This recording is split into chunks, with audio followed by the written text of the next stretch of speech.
कामना, सौंदर्य की, स्वर्ण की और प्रेम की। सुरेश सिंह और बिमल सिंह बचपन के दोस्त थे। दोनों के पिता जमींदार हुआ करते थे। वक्त के साथ सुरेश सिंह के पिता के हाथ में बिमल सिंह के पिता की जमीनें भी आती चली गई और सुरेश सिंह धनवान पर धनवान होते चले गए और बिमल सिंह गरीब दर गरीब, पर मित्रता बनी रही। बिमल का ब्याह हुआ शीतला के साथ। शीतला अति रूपवान थी, पर जितना सुंदर रूप था उतने ही महंगे कपड़ों और गहनों का लालच भी। और इस लालच के चलते उसने बिमल सिंह के साथ अपना वैवाहिक जीवन नर्क बना डाला। बिमल सिंह के विवाह के कुछ समय बाद सुरेश सिंह का विवाह हुआ मंगला के साथ। किंतु मंगला के सांवले नैन नक्श और साधारण रूप के कारण सुरेश सिंह चाहकर भी उसे प्रेम नहीं कर पाए। उल्टा वह आकर्षित हो गया बिमल सिंह की पत्नी शीतला के रूप पर। सुरेश सिंह की नजर पड़ी शीतला के सौंदर्य और लावण्य पर, और शीतला की नजर पड़ी मंगला के गहनों और कीमती वस्त्रों पर। घर आकर शीतला और बिमल सिंह के बीच घमासान मच गया। तुमसे ब्याह कर मेरे माता पिता ने मुझे कुएं में धकेल दिया। न खाने को ढंग का कुछ, न पहनने को। मंगला के गहने और कपड़े तो देखो, तब पता चलेगा कि क्या होती है स्त्री की खुशी। बिमल को भी गुस्सा आ गया। तो कर लो ना सुरेश सिंह से ब्याह, वही तुम्हें भी लाकर दे देगा गहने और कपड़े। जब खुद अपनी पत्नी की जरूरतें पूरी करने में असमर्थ हो तो मुझे गाली क्यों दे रहे हो? है दम तो बन जाओ सुरेश सिंह जितने काबिल। शायद मुझ अभागिन के भी भाग जाग जाएं। बिमल का चेहरा दृढ़ निश्चय हो गया। कुछ कर गुजरने के भावों से बोला, गहने बनवा दूं तो अपने को भाग्यवती समझने लगोगी। शीतला चिढ़कर बोली, तुम तो इस तरह पूछ रहे हो जैसे सुनार दरवाजे पर ही बैठा है। बिमल, नहीं, सच कहता हूँ, बनवा दूंगा। हाँ, कुछ दिन सब्र करना पड़ेगा। बिमल सिंह ने घर से निकल जाने की ठानी। निश्चय किया, या तो इसे गहनों से ही लाद दूंगा या वैधव्य शोक से, या तो यह आभूषण ही पहनेगी या सिंदूर को भी तरसेगी। शीतला को उसने प्रेम से संतुष्ट करना चाहा, पर आज अनुभव हुआ कि नारी का हृदय प्रेम पास से नहीं बचता, कंचन के पास से ही बच सकता है। पहर रात जाते जाते वह घर से चल खड़ा हुआ, फिर पलटकर एक बार भी न देखा।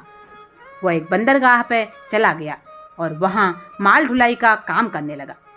सुबह हो या शाम, दिन हो या रात, वह अन्य मजदूरों से कई गुना अधिक काम करता और सारे धन का संचय करता।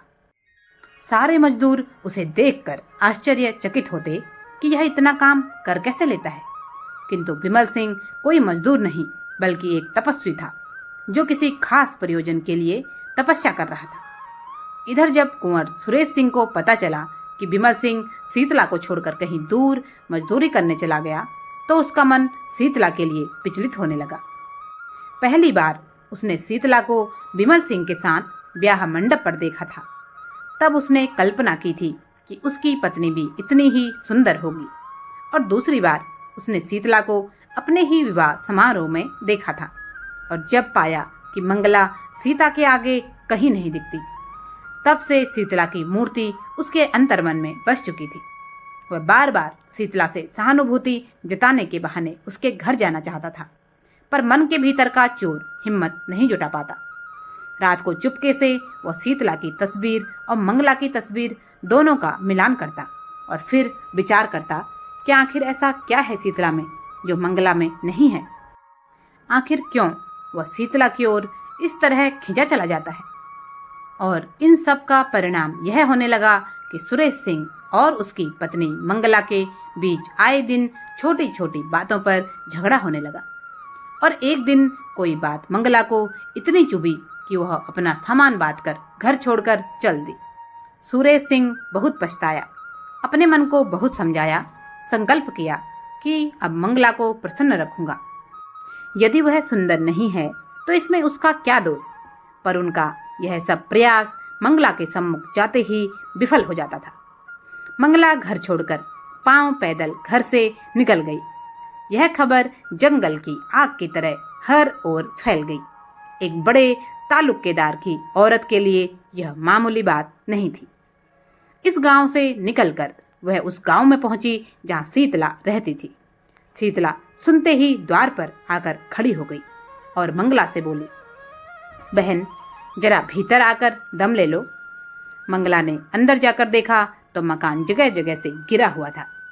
दालान में एक वृद्धा खाट पर पड़ी थी। चारों ओर गरीबी के चिन्ह दिखाई देते थे।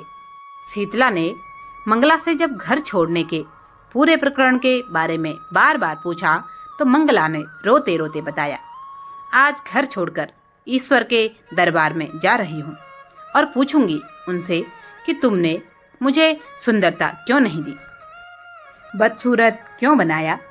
बहन, स्त्री के लिए इससे अधिक दुर्भाग्य की बात नहीं कि वह रूपहीन हो। शायद पिछले जन्म में मैं अवश्य कोई पिशाचनी रही होंगी। रूप से प्रेम मिलता है और प्रेम से दुर्लभ कोई वस्तु नहीं है। यह कहकर मंगला उठ खड़ी हुई और शीतला के रोकने के प्रयास के बाद भी नहीं रुकी। उसके जाने के बाद शीतला देर तक बैठी सोचती रही, मैं कैसी अभागिन हूँ जिस प्रेम को न पाकर यह बेचारी जीवन को त्याग करने जा रही है। उसी प्रेम को मैंने पांव से ठुकरा दिया। इसे जेवर की क्या कमी थी? क्या ये सारे जराऊ जेवर इसे सुखी रख सके? इसने उन्हें पांव से ठुकरा दिया। उन्हीं आभूषणों के लिए मैंने अपना सर्वस्व खो दिया। न जाने वो मेरे पति कहाँ हैं, किस दशा में हैं।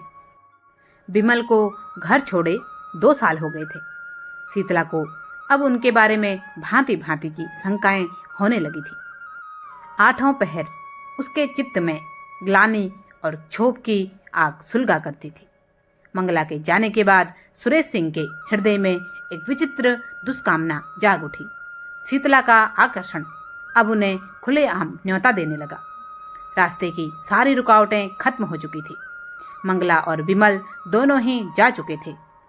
दिमाग षड्यंत्र रचने लगा। क्या किसी प्रकार के उपाय से यह सुंदरी मेरी नहीं हो सकती? विमल का मुद्दत से पता नहीं। बहुत संभव है कि वह अब संसार में जीवित ही नहीं हो। इधर विमल सिंह की खेतीबाड़ी सब ठप हो गई। अकेली स्त्री और बूढ़ी सास देखकर मजूरों ने काम चोरी और मुंशियों ने हिसाब किताब में खूब गड़बड़ की और परिणाम यह हुआ कि घर में खाने के लाले पड़ने की नौबत आ गई। और यहाँ से मौका पाकर सुरेश सिंह शीतला के घर उसका हालचाल पूछने पहुंच ही गया। तुमने मुझे इतना पराया क्यों समझ लिया था? विमल मेरे बचपन का दोस्त था। एक बार खबर की होती, घर और खेत बिकने की नौबत में कभी आने ही नहीं देता। उसने अनाज का एक बोरा शीतला के घर उतरवा कर और कुछ पैसे उसके हाथ में रख दिए। शीतला ने उत्तर दिया, भैया क्षमा करो, जब तक जीऊंगी तुम्हारा यश गाऊंगी। तुमने मेरी डूबती नाव पार लगा दी। सुरेश सिंह चला गया, पर इस पहली बाधा को पार करने के बाद अब उस घर के दरवाजे सुरेश सिंह के आने जाने के लिए खुल गए। पहले अनाज, फिर पैसे, कभी शीतला के लिए साड़ी और अन्य मन बहलाने वाली चीजें आदि वह लाने लगा। धीरे धीरे शीतला से उसे सहानुभूति होने लगी। एक दिन उसने पूछ ही लिया, एक बात पूछूं, बताओगी? किस बात पर तुमसे रूठे थे वो? शीतला, कुछ नहीं, मैंने यही कहा कि मुझे गहने बनवा दो। कहने लगे, मेरे पास है ही क्या? मैंने कहा, तो फिर ब्याह ही क्यों किया? बस बातों ही बातों में तकरार हो गई और गुस्से में चले गए। इतने में शीतला की सास आ गई। कर्कश स्वर से बोली, बेटा तुमसे क्या पर्दा है? यह महारानी देखने ही को गुलाब की फूल है, अंदर सब कांटे हैं। यह अपने बनाव श्रृंगार के आगे विमल की बात ही नहीं पूछती। बेचारा इस पर जान देता था, पर इसका मुंह ही न सीधा होता था। प्रेम तो इसे छू नहीं गया। अंत को उसे देश से निकालकर इसने दम लिया। शीतला ने रुष्ट होकर कहा, क्या वही अनोखे धन कमाने घर से निकले हैं? देश विदेश जाना मर्दों का काम ही है। सुरेश सिंह को पहली बार शीतला से थोड़ी सी नाराजगी हुई। पति वियोग में भी गहनों के लिए इतनी लालायित है। बोला, अच्छा मैं तुम्हें गहने बनवा दूंगा। यह वाक्य कुछ अपमान सूचक स्वर में कहा गया था, पर शीतला की आंखें आनंद से सजल हो गई और कंठ गदगद हो गया। उसके हृदय नेत्रों के सामने मंगला के रत्न जड़ित आभूषणों का चित्र खिंच गया। उसने कृतज्ञतापूर्ण दृष्टि से सुरेश को देखा। मुंह से कुछ न बोली, पर उसका प्रत्येक अंग कह रहा था, मैं तुम्हारी हूं। किंतु कुंवर सुरेश सिंह की मानवता अब उसकी वासना पर भारी पड़ने लगी। सुरेश सिंह ने तय कर लिया कि वह विमल सिंह का पता लगा कर रहेगा और इस परिवार के दुर्दिन दूर करके ही रहेगा। उसने थाने में अर्जी दी और पता करता हुआ बंदरगाह तक पहुंच गया। इधर विमल सिंह ने 3 साल तक जी तोड़कर मेहनत करके इतने पैसे जमा कर लिए थे कि वह शीतला के लिए सोने का हार और कंगन बनवा सकता था। किंतु वह सोच रहा था कि यदि 1 साल और इसी तरह मेहनत की जाए तो एक मंगलसूत्र भी उसके लिए बनवाया जा सकता है। एक बार गहने ले जाकर उसके मुंह पर मार दूंगा और फिर कहूंगा कि ले, इन गहनों के लिए तूने मेरा प्यार ठुकराया था, अब इन गहनों को संभाल कर रख। फिर दोबारा उसका मुंह दोबारा नहीं देखूंगा। अभी वो इन विचारों में डूबा हुआ था कि उसका एक साथी मजदूर आकर उसे बताता है, भैया सुरेश सिंह नाम का कोई व्यक्ति आप ही के गांव से था और आपका हुलिया एक कागज पर लोगों को दिखाकर आपको पूछ रहा था। आपको ढूंढता हुआ यहाँ तक आया था। कह रहा था कि आपका पता बताने वाले को 100 रुपये दूंगा। तो तुमने क्या बताया? कुछ नहीं, मैंने कह दिया कि इस नाम का और इस पते का कोई आदमी यहाँ काम नहीं करता है। मैंने सच नहीं बताया, कौन जाने कोई दुश्मन हो आपकी जान लेने आया हो। विमल सिंह समझ गया कि जरूर जमीन और खेत का कोई मसला है और सुरेश सिंह की नीयत बिगड़ गई है। कहीं सच में वो मुझे मरवाने तो नहीं आया है। एक बार गांव तो जाना ही पड़ेगा, चाहे फिर वापस आ जाऊंगा। और बंदरगाह से छुट्टी लेकर विमल सिंह घर को चल दिए। कई महीने बीत चुके हैं। कुंवर सुरेश सिंह की पत्नी मंगला उन्हें छोड़कर बहुत पहले जा चुकी है और उसके सारे गहने अब शीतला के हो चुके हैं। शीतला सज धज कर बन ठन कर गहनों से लदी हुई अपने आप को आईने में निहारती और गर्व करती अपने अलौकिक रूप पर। उसके पैर जमीन पर नहीं पड़ते। वह दिन भर आईने के सामने खड़ी रहती है, कभी केसों को संवारती है तो कभी आंखों में सुरमा लगाती है। लेकिन श्रृंगार क्या है? सोई हुई काम वासना को जगाने का घोर महामंत्र। शीतला जब नख से सच कर बैठती है तो उसे प्रबल इच्छा होती है कि मुझे कोई देखे। वह द्वार पर आकर खड़ी हो जाती है। गांव की स्त्रियों की प्रशंसा से उसे संतोष नहीं होता।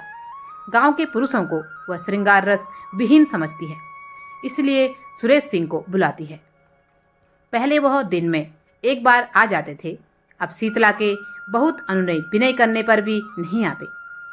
पहर रात गई थी, घर के दीपक बुझ चुके थे। शीतला के घर में दीपक जल रहा था। उसने कुंवर साहब के बगीचे से बेल के फूल मंगवाए थे और बैठी हार गूंथ रही थी, अपने लिए नहीं, सुरेश के लिए। मन ही मन बड़बड़ा रही थी, आपका एहसान कैसे चुकाऊंगी कुंवर साहब? मिट्टी की काया को कंचन में बदल दिया आपने। फिर एक प्रेम के सिवा और है ही क्या मेरे पास आपको देने के लिए? इस चांदनी रात में काश आप आ जाते तो आपके एहसानों का बदला चुका देती। और सुरेश सिंह की कल्पना में वह खोई हुई थी। एकाएक कुत्तों के भौंकने की आवाज सुनाई दी और दम भर में विमल सिंह ने मकान के अंदर कदम रखा। उनके एक हाथ में संदूक था, दूसरे हाथ में एक गठरी। शरीर दुर्बल, कपड़े मैले, दाढ़ी के बाल बड़े हुए, मुख पीला जैसे कोई कैदी जेल से निकल आया हो। दीपक का प्रकाश देखकर वह शीतला के कमरे की तरफ चले। शीतला ने चौंक कर सिर उठाया, घबरा कर बोली, कौन? फिर पहचान गई। तुरंत फूलों को एक कपड़े से छिपा दिया, उठ खड़ी हुई और सिर झुकाकर पूछा, इतनी जल्दी सुध ली? विमल ने कुछ जवाब न दिया। विस्मित होकर कभी शीतला को देखता और कभी घर को, मानो किसी नए संसार में पहुंच गया है। किसी समय अधखिले फूलों की तरह सिमटी रहने वाली शीतला अब एक खिला हुआ गुलाब बन चुकी थी। विमल उसकी सुंदरता पर पहले ही मुग्ध था, पर आज उसे एक अलग ही रूप में देखा। ये आभूषण, ये वस्त्र, यह सजावट, समझते ही देर न लगी कि यह कुंवर सुरेश सिंह के लिए ही सज रही है। और अब समझ में आया कि सुरेश सिंह उसे क्यों खोज रहा था। मुझे मारकर इसे निष्कंटक प्राप्त करने के लिए। पाप, घोर पाप। उसके सिर में एक चक्कर सा आ गया, जमीन पर बैठ गया। शीतला अभी तक स्तंभित खड़ी थी। वह पानी लेने नहीं दौड़ी, उसने पति के चरण नहीं धोए, उसको पंखा तक नहीं झला। हतबुद्धि सी हो गई थी। वास्तव में इस मलिन बदन अर्धनग्न पुरुष से उसे घृणा हो रही थी। वह अब घर का जमींदार विमल सिंह न था, वह मजदूर विमल सिंह हो गया था। सहसा विमल की माँ चौंकी, शीतला के कमरे में आई तो विमल को देखकर ही मातृ स्नेह ने विहल होकर उसे छाती से लगा लिया। विमल ने उसके चरणों पर सिर रखा। उसकी आंखों से आंसुओं की गरम गरम बूंदें निकल रही थी। माँ पुलकित हो रही थी, मुख से बात न निकलती थी। एक क्षण में विमल ने कहा, अम्मा, यह मैं क्या देख रहा हूँ? यह किसके लिए इतना सज संवर कर बैठी थी? माँ ने बेटे के दिल का हाल समझकर उसे तसल्ली देते हुए कहा, ऐसी कोई बात नहीं है बेटा, इसका स्वभाव ही ऐसा है, तो कोई क्या करे। गहने और कपड़ों के सिवा उसे और किसी और से मतलब थोड़े ही था। इतने सालों में कभी तेरी बात भी नहीं गिरी। विमल, सुरेश ने पुलिस में मेरा हुलिया क्यों दिया था? माँ, तुम्हारी खोज लेने के लिए बेटा। अगर उन्होंने दया ना की होती तो आज घर में किसी को जीता ना पाते। विमल, तो बहुत अच्छा होता, शीतला ने ताना देते हुए कहा। अपनी ओर से तुमने सबको मार ही डाला था, फूलों की सेज नहीं बिछा गए थे। विमल, मगर अब तो फूलों की सेज ही बिछी हुई देखता हूँ। अगर मैंने नहीं बिछाई तो कहाँ से आई यह फूलों की सेज? शीतला, क्यों? फूलों की सेज क्या तभी आएगी जब तुम बिछा कर दोगे? तुम किसी के भाग्य के विधाता हो। विमल सिंह उठकर क्रोध से कांपता हुआ बोला, अम्मा, मुझे यहाँ से ले चलो। मैं इस पिशाचनी का मुंह नहीं देखना चाहता। मेरी आंखों में खून उतर रहा है। मैंने इस कुल कलंकिनी के लिए 3 साल तक जो कठिन तपस्या की है, उससे ईश्वर मिल जाता, पर इसे न पा सका। यह कहकर वह कमरे से निकल आया और माँ के कमरे में लेट गया। माँ ने तुरंत उसका मुंह और हाथ पैर धुलाए। वो चूल्हा जलाकर पूरियां पकाने लगी। साथ साथ घर की विपत्ति कथा भी कहती जाती थी। विमल के हृदय में सुरेश के प्रति जो विरोधाग्नि जल रही थी वह शांत तो हो गई थी, लेकिन हृदय दाह ने रक्तदाह का रूप धारण कर लिया। जोर का बुखार चढ़ाया। लंबी यात्रा की थकान और कष्ट तो था ही, बरसों के कठिन श्रम और तप के बाद यह मानसिक संताप और भी दुस्सह हो गया। सारी रात वह अचेत पड़ा रहा। माँ बैठी पंखा झलती और रोती थी। दूसरे दिन भी वह बेहोश पड़ा रहा। शीतला एक क्षण के लिए भी उसके पास नहीं आई। अंदर से ही बैठी अपनी सासू माँ और बेहोश पति को सुना रही थी, इन्होंने मुझे कौन से सोने के कौर खिला रखे हैं जो इनकी ठोंस सहूं। यहाँ तो जैसे कंता घर रहे वैसे रहे विदेश, किसी की फूटी कौड़ी नहीं जानती। बहुत ताव दिखाकर तो गए थे, क्या लाद लाए। संध्या के समय सुरेश को खबर मिली, तुरंत दौड़े हुए आए। आज 2 महीने के बाद उन्होंने उस घर में कदम रखा। विमल ने आंखें खोली, पहचान गया। आंखों से आंसू बहने लगे। सुरेश के मुख पर दया की ज्योति झलक रही थी। विमल ने उसके बारे में जो अनुचित शक किया था, उसके लिए वह अपने को धिक्कार रहा था। शीतला ने ज्यों ही सुना कि सुरेश सिंह आए हैं, तुरंत शीशे के सामने गई, केस छिटका लिए और विपत की मूर्ति बन गई। विमल के कमरे में आ गई। कहाँ तो विमल की आंखें बंद थी, मूर्छित सा पड़ा था। कहाँ शीतला के आते ही आंखें खुल गई। अग्निमय नेत्रों से उसकी ओर देखकर बोला, अभी क्यों आई है? आज के तीसरे दिन आना, कुंवर साहब से उस दिन फिर भेंट हो जाएगी। शीतला उल्टे पांव चली गई। सुरेश पानी पानी हो गया। उसे अब शीतला से घृणा हो गई। मन में सोचा, जितना रूप लावण्य है उससे कहीं अधिक विषाक्त हृदय। हृदय की जगह केवल श्रृंगार लालसा। बुखार चढ़ गया।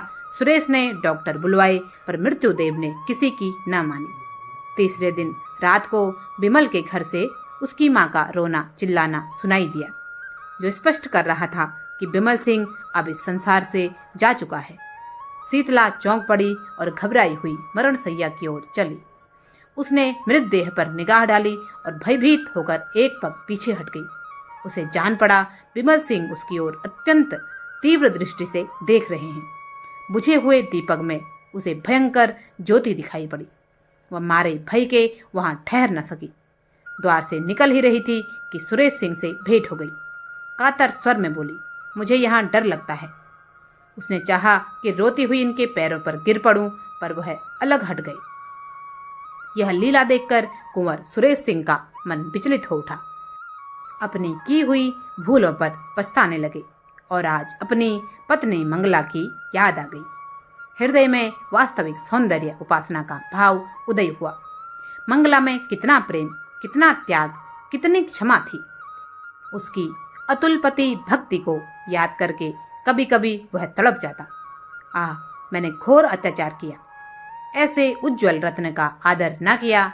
मैं यों ही जड़वत पड़ा रहा और मेरे सामने ही लक्ष्मी घर से निकल गई। उसने शीतला और मंगला की तुलना करनी शुरू की और मंगला को श्रेष्ठ पाया। मंगला शांत प्रकृति की थी। वह इतनी उदंडता नहीं कर सकती। उसमें क्षमा थी। वह इतना विद्वेष नहीं कर सकती। उसका मन कहता था कि वह जीती है और कुशल से है। उसके मैके वाले को कई पत्र लिखे, पर वहां व्यंग और कटु वाक्यों के सिवा और क्या रखा था। अंत में उन्होंने स्वयं मंगला को लेने आने के लिए उसके मायके का रुख किया। ससुराल में किसी ने उनका प्रेममय स्वागत नहीं किया। सभी के मुंह फुले हुए थे। ससुर जी ने तो उन्हें पति धर्म पर एक लंबा उपदेश दिया। रात को जब वह भोजन करके लेटे तो छोटी साली आकर बैठ गई और मुस्कुराकर बोली, जीजा जी, कोई सुंदरी अपने रूपहीन पुरुष को छोड़ दे, उसका अपमान करे तो आप उसे क्या कहेंगे? सुरेश गंभीर स्वर से, कुटिला। साली, और ऐसे पुरुष को जो अपनी रूपहीन स्त्री को त्याग दे? सुरेश, पशु। साली, और जो पुरुष विद्वान हो फिर भी स्त्री के साथ ऐसा करे, उसे क्या कहेंगे? सुरेश, पिशाच। साली हंसकर, तो मैं भागती हूँ, मुझे आपसे डर लगता है। सुरेश, पिशाचों का प्रायश्चित भी तो स्वीकार हो जाता है। साली, शर्त यह है कि प्रायश्चित सच्चा हो। सुरेश, यह तो वह अंतर्यामी ही जान सकते हैं। एक क्षण में मंगला की माता आकर बैठ गई और बोली, बेटा, तुमने तो बहुत पढ़ा लिखा है, देश विदेश घूम आए हो, सुंदर बनने की कोई दवा कहीं नहीं देखी। सुरेश ने विनयपूर्वक कहा, माताजी, अब ईश्वर के लिए और लज्जित ना कीजिए। माता, तुमने तो मेरी प्यारी बेटी के प्राण ले लिए थे। मैं क्या तुम्हें लज्जित करने से भी गई? जी, मैं तो आया था कि ऐसी ऐसी सुनाऊंगी कि तुम भी याद करोगे, पर मेहमान हो, क्या जलाऊं, आराम करो। सुरेश आशा और भय की दशा में पड़े करवटें बदल रहे थे कि एकाएक द्वार पर किसी ने धीरे से कहा, जाती क्यों नहीं? जागते तो हैं। किसी ने जवाब दिया, ला जाती है। सुरेश ने आवाज पहचानी। प्यासे को पानी मिल गया। एक क्षण में मंगला उनके सम्मुख आई और सिर झुकाकर खड़ी हो गई। सुरेश को उसके मुख पर एक अनूठी छवि दिखाई दी, जैसे कोई रोगी स्वास्थ्य लाभ कर चुका हो। आज भी उसका रूप वही था, पर उसे देखने वाली आंखें और थी। कुंवर सुरेश सिंह ने लपक कर मंगला को गले लगा लिया और फूट फूट कर रो पड़े। शीतला ने गहनों के मोह में पति गंवाया, मान सम्मान गंवाया। पति के जीते जी भोग विलास की तलाश में रही और पति के मरने के बाद वैधव्य का बोझ उठाकर जी रही है। कुंवर सुरेश सिंह को समय रहते सद्बुद्धि आ गई और वह समझ गए कि लक्ष्मी का वास सुंदरता में नहीं, लक्ष्मी का वास सोने के गहनों में भी नहीं है। लक्ष्मी का वास स्त्री के मान सम्मान में है। यत्र नारी पूज्यन्ते रमन्ते तत्र देवता। दोस्तों, शिक्षाप्रद, पौराणिक, ऐतिहासिक और साहित्यिक कहानी सुनाने का वॉइस ऑफ गुड़िया का आज का प्रयास आपको कैसा लगा? कमेंट करके कृपया अवश्य बताएं। हमारा प्रयास यदि पसंद आया हो तो कृपया इसे लाइक करें, अधिक से अधिक लोगों के साथ शेयर करें, चैनल को सब्सक्राइब करें और बेल आइकन दबाकर नोटिफिकेशन सबसे पहले प्राप्त करें। आप सभी सब्सक्राइबर्स का बहुत बहुत धन्यवाद। जय जय श्री राम।